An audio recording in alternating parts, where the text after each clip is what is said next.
A waitress struggles to save a woman's life, missing her job interview, without knowing that the woman is a billionaire CEO who will change her fate forever. A life-changing moment can come when you least expect it. This is the inspiring story of Emily, a hard-working waitress who saves a woman's life but misses the job interview of her dreams. What she doesn't know is that the woman she just helped is a billionaire CEO who will completely transform her future. What seemed like just another ordinary day in Emily's life, a hard-working waitress who always dreamed of something bigger, turned into a fateful moment she never saw coming. A golden opportunity slipped through her fingers simply because she chose to put a stranger's life above her own dreams. But what she could never have imagined was that this woman was not just a passerby. She was the key to unlocking a future beyond Emily's wildest dreams. Emily had spent an entire week preparing for this interview. It wasn't just a job, it was her ticket out of long hours behind the cafe counter, hands smelling of grease and aching feet. A managerial position at one of the city's top fine dining restaurants was the dream she had nurtured ever since she was a little girl watching her mother struggle with 2 jobs to support their family. Today, she wore her best business outfit, her hair neatly tied back, and in her hands was a meticulously polished resume. She had spent hours practicing in front of the mirror, ready to answer any question that came her way. But fate never unfolds the way you expect it to. 15 minutes before her interview, Emily sat in a small cafe near the restaurant, going over her documents one last time.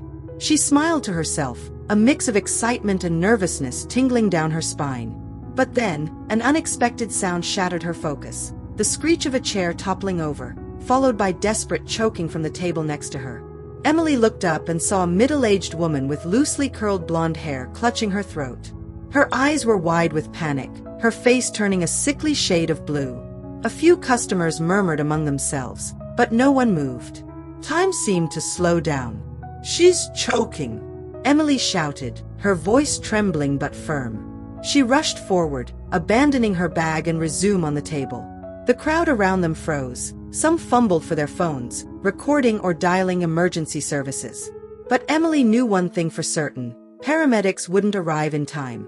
If she didn't act now, this woman would die.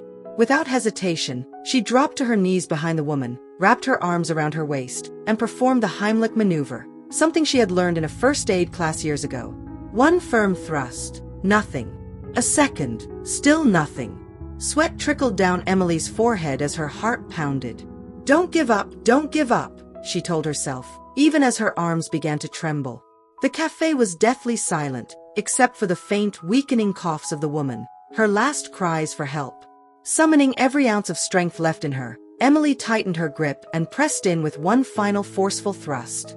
A small, sharp sound rang out. A piece of steak shot from the woman's mouth, landing on the table with a dull thud. The woman gasped, coughing violently as she sucked in deep, desperate breaths, like someone being pulled from underwater. The entire cafe erupted into cheers and applause, but Emily barely heard them. Her focus was locked on the woman before her, hands still gripping her shoulders to make sure she was truly okay.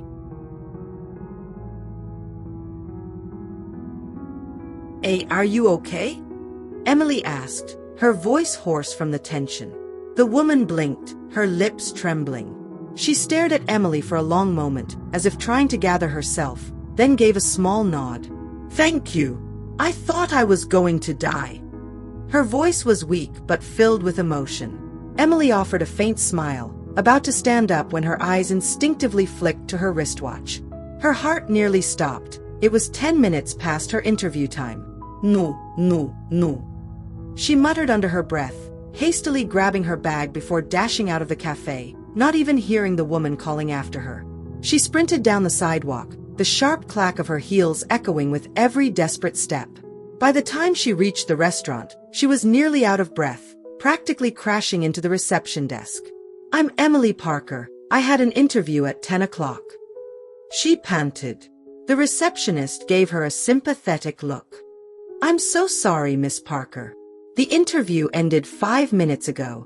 The manager has already chosen someone else." Everything inside Emily crumbled. She stood there, her chest heavy, fighting back the sting of tears.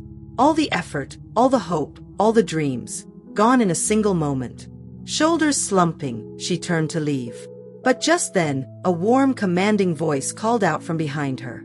"Young lady, wait." Emily froze. Slowly, she turned around.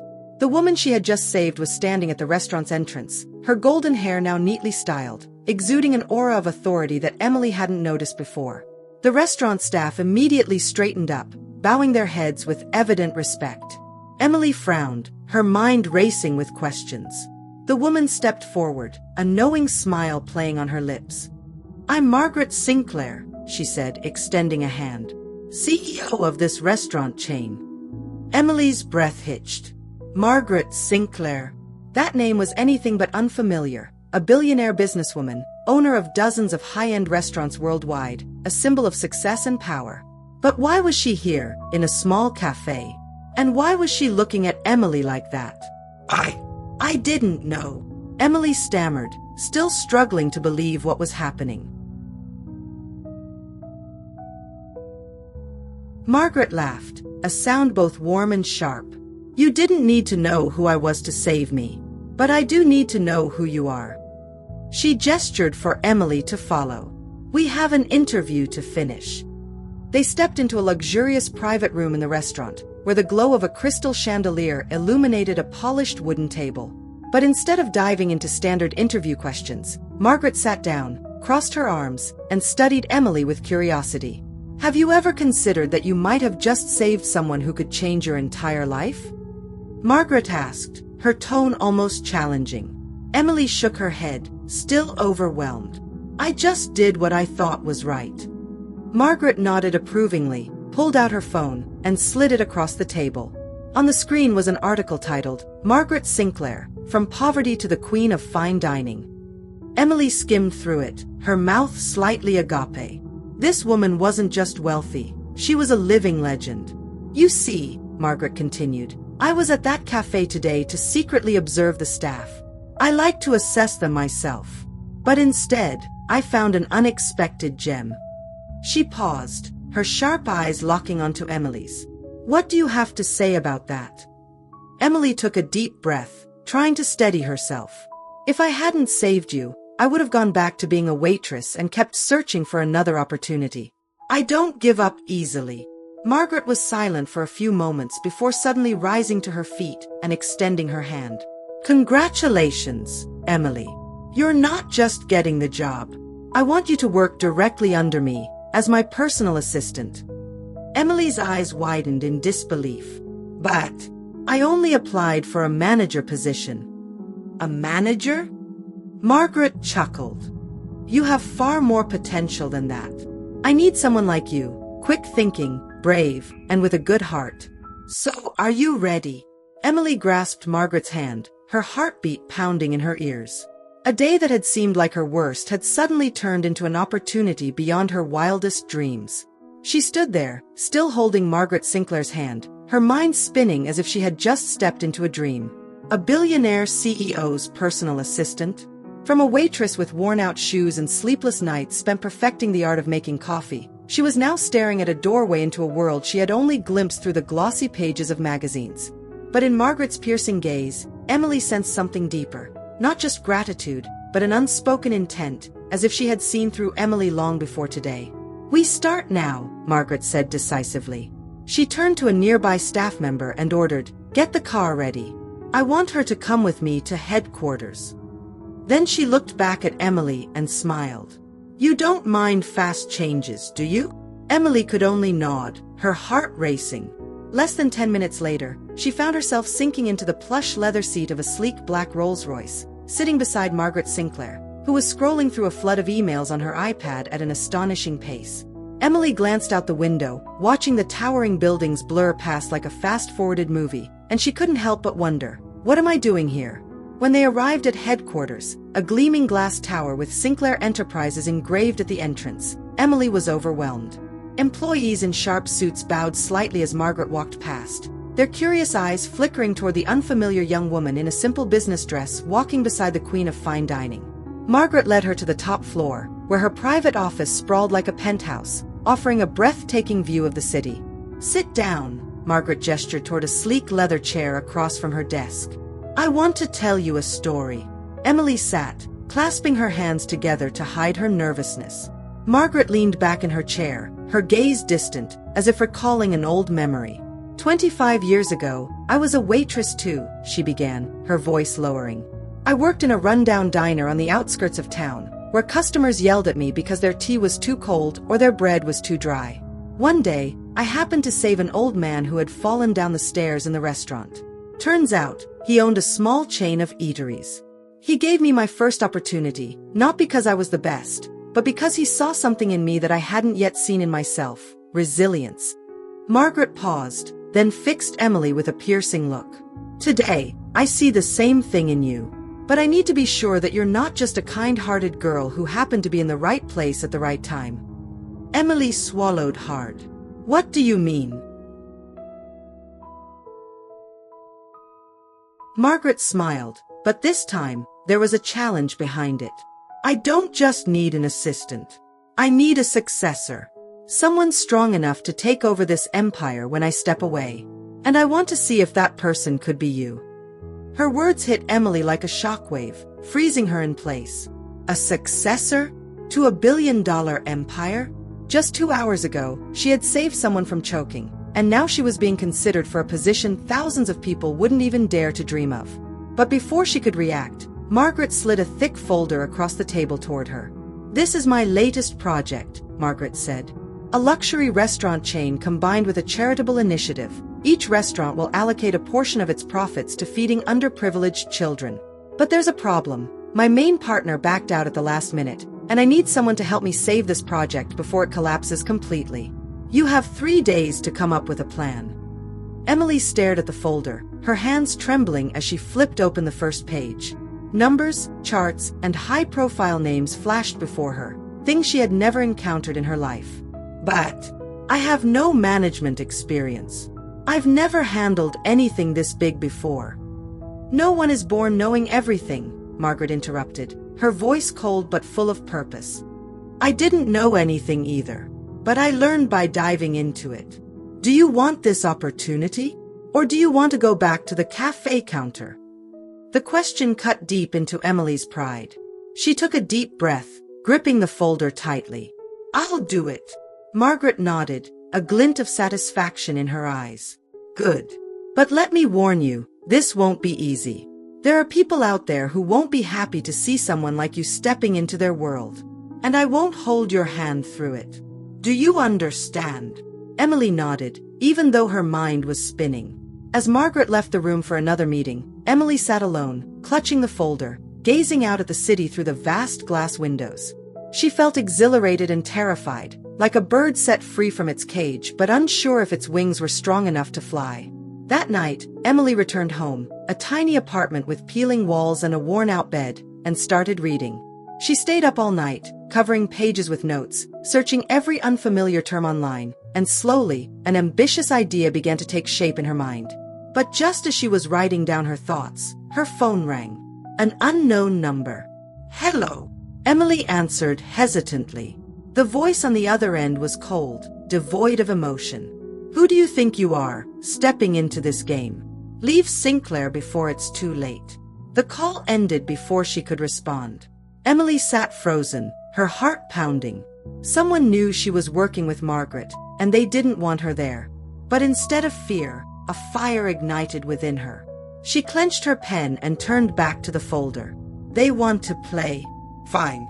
I'll prove I belong here.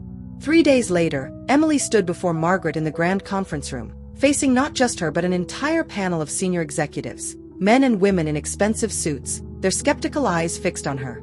She placed her proposal on the table, her voice shaky but determined. I propose that we don't just find a new partner, Emily began, but turn this project into a global movement. We'll invite world-renowned chefs to collaborate, host charity auctions at each restaurant, and use social media to spread the story. We won't just feed children, we'll inspire the world. Silence filled the room. Some executives raised their eyebrows, others took notes. Margaret remained expressionless, arms crossed, studying Emily intently. After a tense moment, she stood up and walked toward her. You've surprised me, Margaret said, her tone unreadable. But this is just the first step. Are you ready to face the people who will try to drag you down? Emily met her gaze head-on, unwavering. I was ready the moment you gave me this chance. Margaret smiled, for the first time, a truly warm smile. Good. Because they've already started. A chill ran down Emily's spine. From that moment, Emily officially stepped into Margaret Sinclair's world, a world of power and luxury, but also one filled with hidden dangers. She was no longer the girl behind the cafe counter. She was the assistant to one of the most powerful women in the industry. But the cost of that transformation would soon become painfully clear. One morning, when Emily arrived at Sinclair Enterprises headquarters, she discovered that the small office Margaret had assigned to her had been ransacked. Files, notes, and the proposal she had painstakingly prepared were torn to shreds, scattered across the floor. On her desk, scrawled in red ink, were the words, "Leave or die." Emily froze, her breath quickening. But instead of panicking, she clenched her fists. She knelt down, gathering the torn pages, determined not to let the faceless threat win. When she reported the incident to Margaret, the older woman merely looked at her with a strangely calm expression. "You think this is the first time I've seen something like this?" Margaret said evenly. "When you climb higher, there will always be people trying to drag you down. The only thing that matters is whether you get back up." Emily nodded, but deep inside, a question began to take root. Who was behind this? And why wasn't Margaret doing anything to protect her? Determined to find answers, Emily started digging. In the rare moment she had to herself, she combed through old company records, researched Margaret's past business dealings, and examined the enemies she had made over the years. One name kept surfacing, Victor Grayson, a powerful investor who had once been Margaret's closest friend but had severed ties when she refused to sell him a controlling stake in her company 10 years ago. Rumors whispered that Grayson had vowed to destroy everything Margaret had built. But before Emily could investigate further, a bigger disaster struck. The charity project she had spearheaded, now a massive initiative featuring world-renowned chefs and high-profile fundraising events, was suddenly engulfed in scandal. An anonymous article accused Sinclair Enterprises of embezzling charitable funds for personal gain. Stock prices plummeted, the public turned against them, and the weight of the crisis pressed down on Emily's shoulders. She knew this wasn't a coincidence. This was an attack. Margaret summoned her that night. For the first time, Emily saw cracks in the woman's composed exterior. Margaret's hand trembled slightly as she set down her glass of whiskey. "Do you think I made a mistake choosing you?" she asked, her voice hoarse. Emily was caught off guard. "I don't know," she admitted, her voice honest. "But I'm not giving up. Not for you, but for the children who are counting on us." Margaret studied her for a long moment, something unreadable in her eyes. Then, unexpectedly, she let out a quiet, almost bitter laugh. "You remind me of myself when I was young. But you don't know everything yet, Emily. There are things I haven't told you." Before Emily could ask what she meant, Margaret's phone rang. She picked up, and her face drained of color. "What did they find?" she whispered. Then, after a tense pause, she hung up and turned to Emily. "Grayson just released fabricated evidence online, fake financial records showing that I transferred charity funds into a personal account. If we don't counter this within 24 hours, everything will collapse." Emily didn't hesitate. She threw herself into action, mobilizing the PR team, gathering proof of their innocence, and even enlisting the help of an old friend from high school, a hacker, to trace the origin of the fake documents. After an all-nighter, she found the truth.